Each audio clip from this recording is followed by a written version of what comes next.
The Democrats want to shut it down. As you know, no country can afford to pay for illegal immigration, health care for everybody that comes into the country, and that's what they're insisting. Democrats said instead that they wanted to give health care to illegal aliens instead of keeping critical services provided for the American citizens. The far left faction of Senate Democrats shut down the government because we wouldn't give them hundreds of billions of dollars for health care benefits for illegal aliens. Okay, that's not true. Democrats do not want to give free healthcare to illegal aliens. First things first, immigrants who don't have legal status largely don't qualify for health insurance funded by the federal government. That means they can't buy a healthcare plan from the Affordable Care Act or Obamacare, and they don't qualify for Medicaid, Medicare, or the Children's Health Insurance Program. And the Democrats don't want to change it so that undocumented immigrants are eligible. Here's what Democrats are demanding from the negotiations. They want to reverse the Medicaid cuts from the Big Beautiful Bill signed in July. And they also want to extend ACA subsidies to people on Obamacare plans to help pay for their insurance. These expire at the end of the year, and millions could see their health insurance costs soar by hundreds of dollars. And one estimate puts the average out-of-pocket premium payments more than doubling next year, from $888 to $1,904.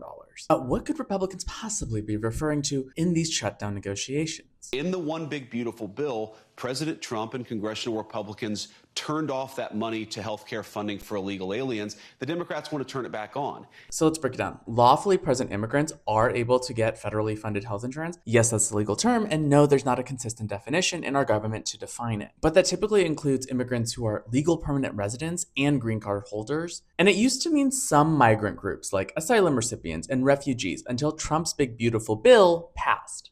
And that's a big part of what J.D. Vance is talking about. In their shutdown negotiations, Democrats also want to restore eligibility to these migrant groups who lost their eligibility for health benefits in July, but are lawfully able to be in the United States. And Republicans seem to be calling people with asylum or refugee status as illegal, which is misleading because typically these non-citizens have authorized or legal immigration status under US law. The keywords here are lawfully present in the United States. Democrats don't want free government healthcare for undocumented immigrants as Republicans claim. It's not even on the table.